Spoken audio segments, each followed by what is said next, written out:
அனைவருக்கும் வணக்கம். Gold medallist Hindi கைஷ் வழங்கும் கற்க கசடர நிகழ்ச்சிக்கு தங்களை வரவேற்பதில் பெருமகிழ்ச்சி அடைகின்றேன். सबको सादर प्रणाम. गोल्ड मेडलिस्ट हिंदी गाइड प्रस्तुति कर्क कसडर कार्यक्रम पर आप सबका हार्दिक स्वागत है. आज का शीर्षक है अनेक शब्दों के लिए एक शब्द. जैसा कि हम पिछले एपिसोड में पढ़ाते आ रहे हैं, तो वो जंजीर अब भी आज भी जुड़ी हुई है और आपके लिए अनेक शब्दों के लिए एक शब्द. जो धर्म का पालन करे, जो धर्म का पालन करे, धर्मात्मा. जो धर्म का पालन करे वो धर्मात्मा. जो इसे कभी शर्म नहीं आती, इसे कभी शर्म नहीं आती. बेशरम, निर्लज्ज, बेशरम, निर्लज्ज. और जिसके कोई अर्थ ना हो, जिसके कोई अर्थ ना हो, நிரர்த்தக், பொருள் இல்லாததாக, மீனிங்லெஸ் என்பார் ஆங்கிலத்திலே. நிரர்த்தக், इसके कोई अर्थ ना हो, निरर्थक. जो अभी अभी पैदा हुआ हो, जो अभी अभी पैदा हुआ हो. नवजात, तत्पुरुषान पिरंद, नवजात. और नीति जानने वाला, नीति जानने वाला, नीतिज्ञ. नीति जानने वाला, नीतिज्ञ, नीतिயை அறிந்தவன். और न्याय शास्त्र को अच्छी तरह जानने वाला, न्याय शास्त्र को अच्छी तरह जानने वाला. न्यायी, न्याय शास्त्रज्ञ, न्याय शास्त्रज्ञ, न्याय शास्त्रज्ञ. जो नष्ट होने वाला हो, जो नष्ट होने वाला हो, नश्वर. जो नष्ट होने वाला हो, नश्वर, अழியக்கூடியது. और जिसका कोई आधार ना हो, जिसका कोई आधार ना हो, निराधार. जिसका कोई आधार ना हो, निराधार. निरीक्षण करने वाला, निरीक्षण करने वाला, निरीक्षक, सुपरवाइजर. निरीक्षण करने वाला, निरीक्षक. जिसकी कोई इच्छा ना हो, जिसकी कोई इच्छा ना हो, ஆசையை துறந்தவன், ஆசையே இல்லாதவன். निष्पृह, इच्छा, जिसकी कोई इच्छा ना हो, निष्पृह.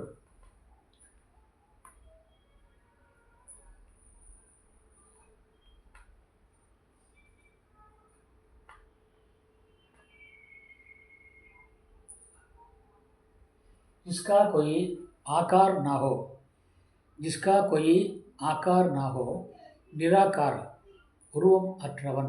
जिसका कोई आकार ना हो, निराकार. इसने कोई अपराध ना किया हो, इसने कोई अपराध ना किया हो, निरपराधी, कुற்றமே செய்யாதவன். इसने कोई अपराध ना किया हो, निरपराधी. इसमें दया ना हो, इसमें दया ना हो, निर्दयी. इसमें दया हो, दयालु. इसमें दया ना हो, निर्दयी. इसमें दया हो, दयावान या दयालु. और जिसकी परीक्षा ली चुकी हो, जिसकी परीक्षा ली चुकी हो, परीक्षित, परीक्षित. और इसे पढ़ा जा सके, जिसे पढ़ा जा सके, पठनीय. जिसे पढ़ा जा सके, पठनीय. जिसका हृदय पत्थर के समान कठिन हो, जिसका हृदय पत्थर के समान कठिन हो, पाषाण हृदय. जिसका हृदय पत्थर के समान कठिन हो, पाषाण हृदय. जो दूसरों के सहारे जीता हो, जो दूसरों के सहारे जीता हो। परावलंबी, परावलंबी, जो जाना पहचाना हो, जो जाना पहचाना हो। परिचित, जो जाना पहचाना नहीं हो। अपरिचित, जो जाना पहचाना नहीं हो। अपरिचित। दूसरे के सहारे पर जीने वाला, दूसरे के सहारे पर जीने वाला। परावलंबी, दूसरे के सहारे पर जीने वाला। परावलंबी, अपने पैरों पर खड़े होने वाला। स्वावलंबी, अपने पैरों पर खड़े होने वाला। स्वावलंबी। ऐसा है। ये अनेक शब्दों के लिए एक शब्द। किसी प्रकार आप अनेक शब्दों के लिए एक शब्द आप समझ लें, जान लें और अपने दिल में बिठा लें, ताकि आपको लिखते समय या बोलते समय ज़्यादा नहीं लिखना पड़े, ज़्यादा नहीं बोलना पड़े। சுருங்கச் சொல்லி விளங்க வைத்தல் என்று தமிழிலே ஒரு சொல்லடை உண்டு. அப்படி சுருங்கச் சொல்லி विलग வைப்பது இது போलतान। अनेक शब्दों के लिए एक शब्द आप सीख लें तो आपके लिए सुनना, भाषण देना या लिखना आसान होगा। इसलिए हिंदी भाषा के विभिन्न पहलुओं के बारे में हम जान रहे हैं, जानकारी प्राप्त कर रहे हैं। इस सिलसिले में अभी अभी हमने जो शिक्षक दिवस मनाई थी, उस दिन हमने क्या किया था? शिक्षकों का सम्मान किया था। शिक्षक भगवान को दिखाने वाले होते हैं, भगवान को दिखाने वाले होते हैं। मतलब ये शिक्षा जो है वो नश्वर नहीं है, जो जीवन के हर घड़ी हमारे साथ ही आने वाला है। हम जो शिक्षा पाते हैं वो किसी को नहीं दे सकते, कोई हमसे इस शिक्षा को नहीं चुरा सकता।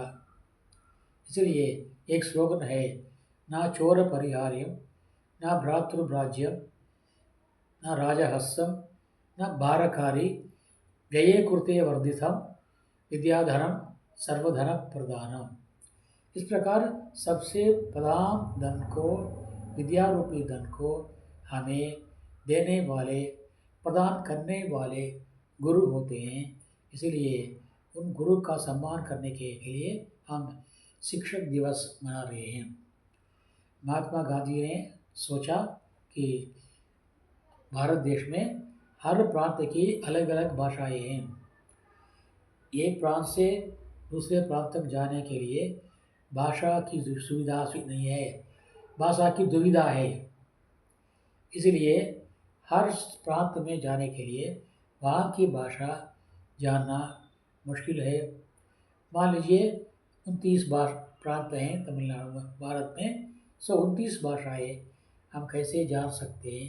इसलिए इन सभी क्षेत्रों को एक सूत्र में बांधने के एक पुल के रूप में किसी आम भाषा का होना आवश्यक है। ये महात्मा गांधी ने दक्षिण अफ्रीका से भारत आने के बाद सारे भारत में भ्रमण किया और ये अनुभव किया कि सभी को एक सूत्र में बांधने के लिए एक आम भाषा की ज़रूरत है और उसे सिखाने की भी ज़रूरत है।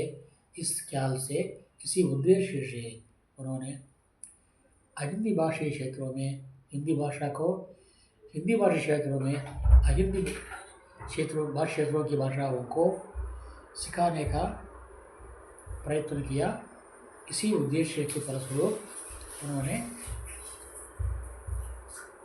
दक्षिण भारत में जो अहिंदी भाषी क्षेत्र है उन लोगों को सिखाने के लिए मद्रास में दक्षिण भारत हिंदी प्रचार सभा का आयोजन किया था, स्थापना की थी।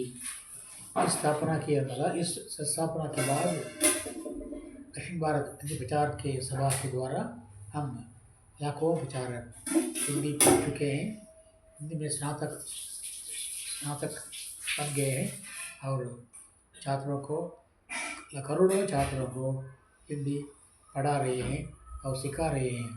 इस प्रकार राष्ट्रीय एकता का बीज जो गांधी जी ने बोया था, उस बीज को अब वटवृक्ष के रूप में फैलाने वाले एक सहायक के रूप में हम प्रचारक लगे हुए हैं। और इस प्रकार जो हिंदी जो है, उस हिंदी को बढ़ावा देने के लिए सरकार बहुत सारी योजनाएं बना रही है ताकि सभी लोग हिंदी सीखें और भारत में एकता फैले। यात्रा की सुविधा के लिए, देवस्थान की मंदिरों की देखने के लिए, व्यापार करने के लिए और हिंदी के कार्यक्रम दूरदर्शन में उसको समझने के लिए और भी अनेक प्रकार की कार्यों के लिए हिंदी का होना अत्यंत आवश्यक है। इसलिए ये हिंदी आज हमारी राष्ट्रभाषा बनने वाली है और अनेक प्रांतों की राजभाषा भी है। और इसलिए इसके उपलक्ष्य में इस प्रकार शिक्षक दिवस मनाई जाती है, उसी प्रकार हिंदी दिवस भी इस महीने के अंत में मनाई जाने वाली है। आशा है कि इस शुभ दिन के उपलक्ष्य में हम अधिक से अधिक मात्रा में हिंदी सीखना शुरू करें और प्रचारकगण बच्चों को स्कूल में और बाहर बच्चों को बताकर सिखाकर हिंदी सीखने का अभ्यास करावें। और इस दिन के उपलक्ष्य में हम ये संकल्प लें कि कम से कम हर प्रचारक 100 स्नातक का 100 प्रचारक को तैयार करावे और उनके द्वारा हिंदी का प्रचार बढ़े। ये संकल्प हम आज लें। इसी संदेश को मैं आपको देना चाहता हूँ। मैं जैसे कि मैं बचपन में स्कूली शिक्षा के समय हिंदी पढ़ना शुरू किया था, अब मैं शिक्षक बन गया हूँ। उसी प्रकार जब स्कूल में हम स्कूल शिक्षा पढ़ रहे हैं, उसी समय से हिंदी भी सीखना शुरू करें तो भविष्य में हम महान शिक्षक हो सकते हैं या अपने अपने धंधे में आप विकास बढ़ती उन्नति पा सकते हैं। इस प्रकार उन्नति का सोपान के रूप में हिंदी भाषा है।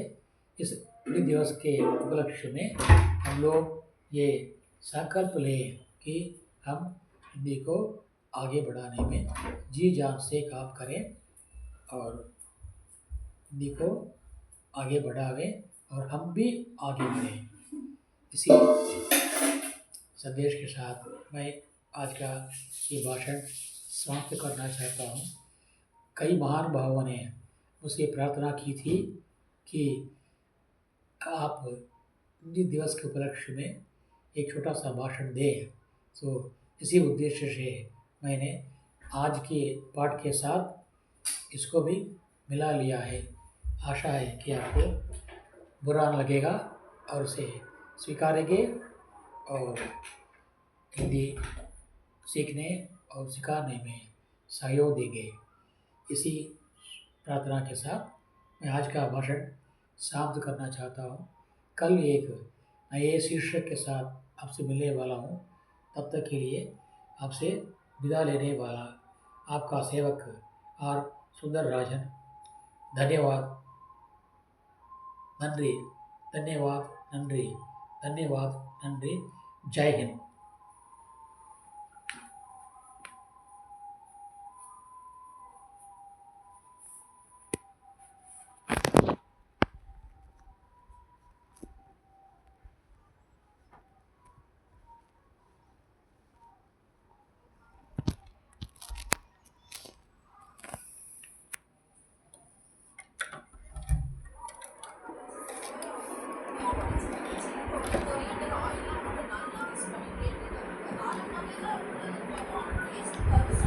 எடுத்து சரியா என்ன கொடுத்துருக்கோம்.